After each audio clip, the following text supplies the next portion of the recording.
Oi, gente! Vocês estão joia? Vocês estão tipo a Ione ainda? Lembra da Ione? Eu vou botar ela aí.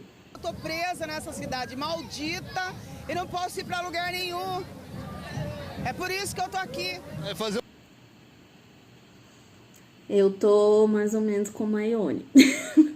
Mas ainda bem que a gente pode ficar em casa, né?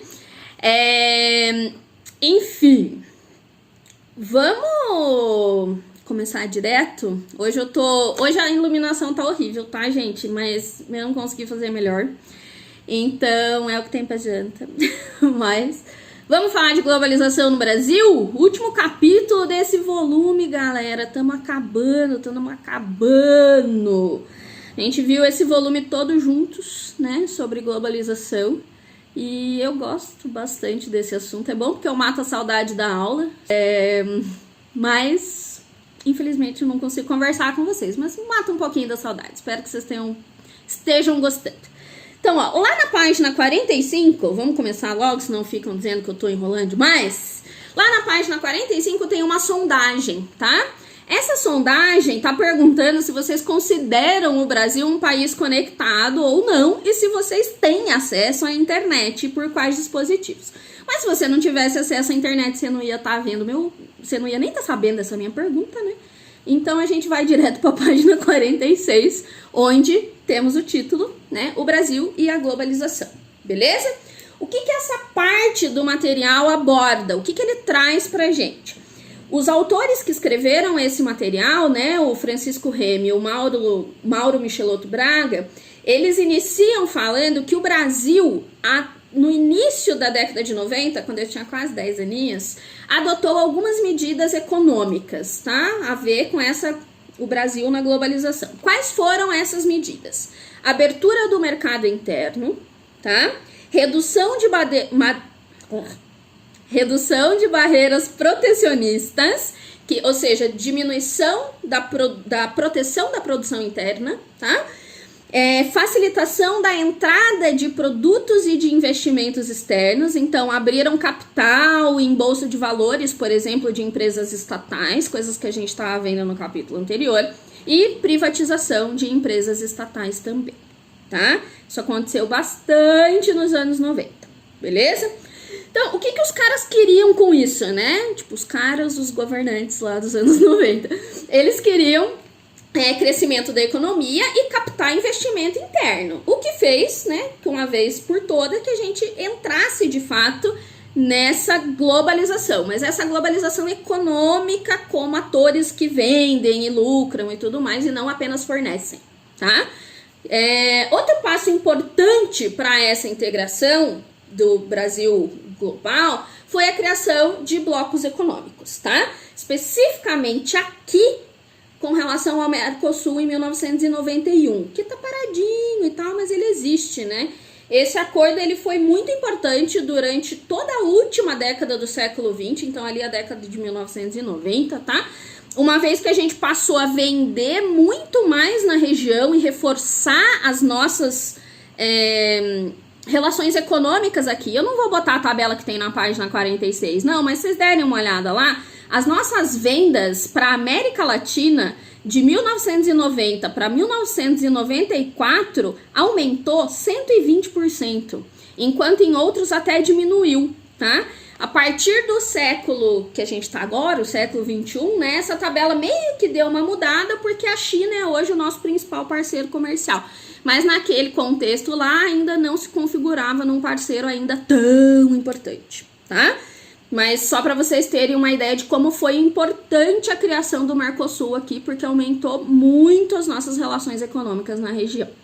Nas páginas seguintes, eles estão falando de alguns outros blocos econômicos, nomeadamente G7, G8, G20 e BRICS, né? O G7/G8 é a junção dos caras que tem grana, tá? Galera que tem dinheiro no mundo inteiro. Então a gente tá falando dos Estados Unidos, obviamente, Japão, Itália, Canadá, tem vários, tá? Transita entre 7 e 8 membros, porque a Rússia não participou por um tempo e agora ela tá de castigo, tá no banquinho do pensamento, por causa das relações com a Crimeia, tá? Que é uma relação que vocês vão ver mais no volume 12, quando vocês já tiverem com seus profs de volta, tá? O G20 é a união de alguns países, tá tudo certinho lá na página 47, todos eles. Há alguns países do G7 e do G8, tá? Surgiu por quê? Porque os caras do G7 e do G8, o que eles faziam? Eles decidiam tudo pro mundo inteiro. E daí esses outros 17 chegaram, bateram na porta lá assim, né? E daí falaram assim, escuta aqui, mano, você vai ficar decidindo todas as coisas pra mim o tempo todo e não sei o quê? Não, né? Pera lá. Então foram alguns países que também passaram a agir em cima de decisões que afetavam o mundo de maneira geral, principalmente os países em desenvolvimento, né? E os BRICS, vocês já sabem, apresentei para vocês esses dias, vamos de novo, né? O nosso meme do José Serra. Porque é a reunião dos BRICS. O que são os BRICS? É um conjunto dos países maiores. Brasil, Argentina, Brasil, Índia, China, África do Sul e Rússia. B de Brasil, R de Rússia, I de Índia, C de China e S de South Africa, porque está em inglês. Voltando, do José Serra, o BRICS, ele tem características completamente diferentes, né? Esses países um dos outros estão em estágios de desenvolvimento bastante diferentes, mas são países que têm uma força comercial por conta da sua indústria ou do seu meio ambiente e tal, muito forte. Então eles são considerados meio que semi-periféricos nessa economia mundial. Tem centrais, periféricos e semi-periféricos. Então o Brasil tá ali meio que nesse meio termo, tá? Na página 47 e 48 tem um texto especificamente sobre o BRICS e eu vou abordar com mais profundidade com vocês lá na correção, na live, tá? Mas depois eu passo a referência certinho.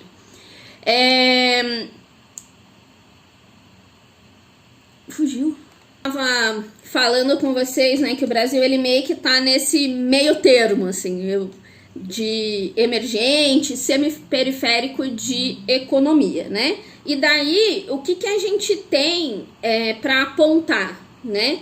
Que é essa diversificação de parceiros comerciais, a integração político-econômica em blocos regionais, né? Ou blocos econômicos, e a presença mais frequente nos principais fóruns internacionais, né? Além de desenvolvimento de pesquisa em setor agrícola, nossos biocombustível, a questão do etanol é uma coisa que para nós sempre teve um destaque bastante importante, acabaram elevando o Brasil à condição de um dos protagonistas nesse mundo globalizado, assim. No setor de tecnologia de comunicações, a ampliação das redes de telefonia móvel e da internet também reforça essa inserção do Brasil nesse cenário globalizado. Inclusive, essa posição de destaque se revelou também em ajudas humanitárias, tá? Que o Brasil tem na página 29. Errou! Vai mostrar algumas e tem um destaque para a missão do Haiti. Então, foi uma série de coisas a partir dos anos 90 que foram colocando o Brasil em destaque. Na página 49 ainda, a gente tem o Brasil Conectado, que já vai fazer a gente lembrar do Miltinho, né? Miltinho. Porque ele vai dizer que entre os diversos sinais da revolução técnico-científica e de globalização, a aproximação dos locais afastados e ainda aquela sensação de... Fala muito com a mão, né? A sensação de que o mundo tá menor. E eu tô falando isso com vocês desde o primeiro vídeo, né, gente? Lá na página 8, aquela imagem do mundo que vai diminuindo, assim, né?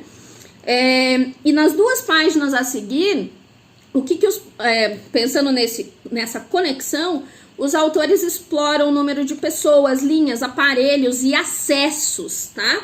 Talvez para tentar responder aquela questão da sondagem se o Brasil é um país conectado. Como eu comentei com vocês no vídeo anterior, eu tenho feito um exercício de atualizar dados, né? trazer os dados um pouco mais fresquinhos, porque obviamente que o material ele dura um tempo e os dados podem ficar defasados.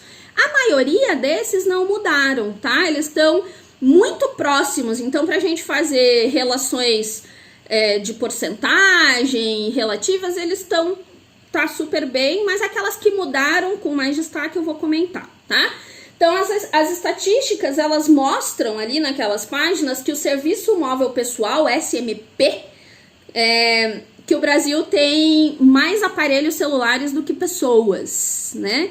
O que quer dizer que, na verdade, as pessoas têm mais de um aparelho, ou mais de uma linha, no caso, né? Eu mesmo tenho 2, tá? No tocante à porcentagem de população realmente conectada, a gente tá com números bem superiores do que aqueles de 2013 que tá mostrando aí no livro, tá? As áreas urbanas estão hoje com uma média de 85% de conectividade. Isso tudo eu tirei da ANEEL, vou botar aí a fonte para vocês, tá? E as áreas rurais, 48%, dando uma média de 79% de municípios conectados, tá? Sendo que 56% dessas conexões são feitas através de telefones celulares, tá?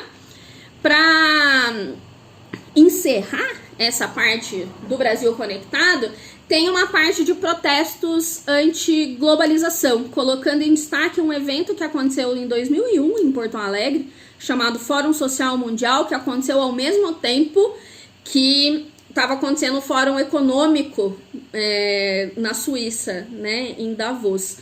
A organização desse fórum ele ocorreu através de movimentos sociais e ONGs do mundo inteiro, e as discussões tratavam de estratégias alternativas à economia de mercado, né, pensando em produções mais sustentáveis para o planeta e tudo mais. Eu gostaria muito de ter ido nesse fórum, mas eu acabei não indo, tá? Uma coisa que, para falar de Milton um pouco mais, eu comentei já em uma das lives e vou trazer aqui agora, que eu acho interessante, é que a partir de agora a gente consegue fazer análises, né, a partir da apresentação de protestos anti-globalização e tal, a gente consegue fazer uma análise bem baseada na obra do Milton Santos, que eu acho mais didática de todas, que é o Por uma Outra Globalização, que vai aparecer a capa aí, porque o Milton, naquele livro, ele organiza como que eu posso dizer? Ele organiza a globalização como se ela tivesse 3 faces, tá? Ele fala a globalização como fábula, como perversidade e como ela poderia ser. Professor, eu não tô entendendo nada. Eu acho que meu discurso, ele é bem contaminado com essa ideia do Milton Santos, né? Eu tô só procurando uma colinha aqui de um exercício, do exercício que eu vou pedir para vocês. Mas, quando ele coloca a globalização como fábula, é uma crítica que ele tem ao fato daquele senso comum de que a globalização é para todo mundo, que todo mundo pode aproveitar tudo de todos os lugares, que você só basta acessar, só basta pedir, só basta isso. Mas, na verdade, ela se apresenta como fábula para as pessoas ou para os países, né, organizações que têm muito dinheiro, que podem aproveitar de tudo que se produz, né? A globalização como perversidade seria como ela se apresenta para a maioria das pessoas. E daí o Milton, ele vai dizer que o dinheiro é a questão mais fundamentalista, né? Ele até faz alguns paralelos e tal com organizações, mas a perversidade, ela se apresenta nesse conceito de globalização do Milton no sentido em que a maioria das pessoas trabalham muito e recebem pouco para as pessoas que podem consumir como uma fábula esse processo de globalização, né? E como ela poderia ser seria a ideia das organizações, dos movimentos sociais, de fato, aproveitar as ideias globalmente para tentar melhorar os seus locais. Eu tô fazendo uma explicação bastante diminuta, tá, gente? Bastante resumida dessa visão dele, mas que eu acho que traz uma interpretação interessante para a gente ir construindo até o final desse livro, né? Então, a globalização como fábula, como perversidade e como ela poderia ser, elas convivem o tempo todo. Essas três faces dessa globalização convivem, mas algumas pessoas vivenciam mais umas do que outras, e aquelas que vivenciam como fábula vivenciam da exploração daqueles que vivem na perversidade, tá? Então, acho que é uma questão interessante de se pensar, assim como se aplica fórmulas na matemática, né? Nas ciências humanas, nas ciências sociais, a gente aplica conceitos e definições em diversos casos na sociedade, né? Eu falei com vocês sobre o conceito de rede. O conceito de rede é um só, mas a gente aplica ele à rede de transporte, à rede de comunicação, né? A rede social, no sentido de ajuda de organizações e tal, tá? E agora exercício. Aqui do ladinho, nós vamos, na página 47 e 48, ler o texto sobre BRICS e responder as questões 1, 2 e 3, que estão na página 48. Na página 63, na hora do estudo, exercício 1 e 2. E no caderno de atividades, na página 23, o exercício 1. Beleza? Fechou? Espero que sim.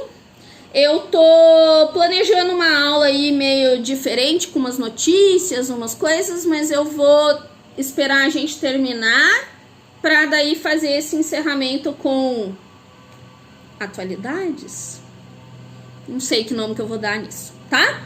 Mas é isso, beijo, fica em casa, desculpa a barulheira, centro é meio complicado, tá passando um helicóptero aqui nesse momento, mas continuem em casa, fiquem bem e continuem higienizando suas mãos.